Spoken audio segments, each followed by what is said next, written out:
90তম রাষ্ট্রপতি কুচকাওয়াজে অংশ নিতে সকাল থেকে প্যারেড গ্রাউন্ডে আসতে থাকেন ক্যাডেটরা। আনন্দঘন এ দিনে তাদেরকে অভ্যর্থনা জানায় সুসজ্জিত বাদক দল। সকাল 10টায় কড়া নিরাপত্তায় প্যারেড গ্রাউন্ডে প্রবেশ করেন সেনাপ্রধান জেনারেল ওয়াকারুজ্জামান। ক্যাডেটদের সশস্ত্র সালাম গ্রহণ ও কুচকাওয়াজ উদ্বোধন করেন তিনি। এরপর মনোজ্ঞ কুচকাওয়াজে অংশ নেন কয়েকশো ক্যাডেট। দীর্ঘমেয়াদী কোর্স শেষে সেনাবাহিনীতে কমিশন লাভ করেন 191 জন ক্যাডেট। এর মধ্যে আছেন ফিলিস্তিন, তানজানিয়া সহ 4টি দেশের মোট 7 জন বিদেশি।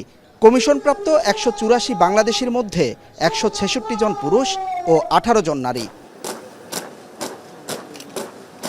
বক্তব্যে নবীন অফিসারদের দক্ষ ও চৌকস সেনা কর্মকর্তা হিসেবে নিজেকে গড়ে তোলার পরামর্শ দেন সেনাপ্রধান। দেশের স্বাধীনতা ও সার্বভৌমত্ব রক্ষায় সর্বোচ্চ ত্যাগ স্বীকার করতে প্রস্তুত থাকার আহ্বান জানান তিনি। বর্তমান পরিবর্তিত বিশ্ব পরিস্থিতির কারণে সেনাবাহিনীর আধুনিকায়নের লক্ষ্যে নানা ধরনের বাস্তবমুখী উন্নয়নমূলক পরিকল্পনা গৃহীত হয়েছে। গণপ্রজাতন্ত্রী বাংলাদেশ সরকারের মাননীয় প্রধানমন্ত্রী জনাব তারেক রহমান তোমাদের সকলকে সালাম এবং অভিনন্দন জানিয়েছেন। কমিশনপ্রাপ্ত নবীন অফিসারদের অভিনন্দন জানিয়েছেন প্রধানমন্ত্রী তারেক রহমান।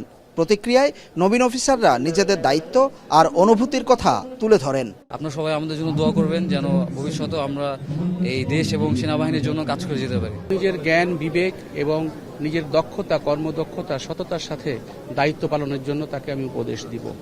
অনুষ্ঠানে 3 বাহিনীর ঊর্ধ্বতন কর্মকর্তা, বিভিন্ন দেশের সশস্ত্র বাহিনীর কর্মকর্তা, জনপ্রতিনিধি ও ক্যাডেটদের অভিভাবকরা উপস্থিত ছিলেন। এরপর সেনাপ্রধান ভাটিয়ারিতে 2য় ব্যাটালিয়নের উদ্বোধন করেন। এছাড়া বিএমএ, সিএমএইচ, বিএমএ পার্ক সহ বেশ কিছু প্রকল্পেরও উদ্বোধন করেন তিনি। দেশের স্বাধীনতা, সার্বভৌমত্ব রক্ষার পাশাপাশি আন্তর্জাতিক শান্তিরক্ষী মিশনেও গুরুত্বপূর্ণ এবং গৌরবোজ্জ্বল ভূমিকা রাখছে বাংলাদেশ সেনাবাহিনী।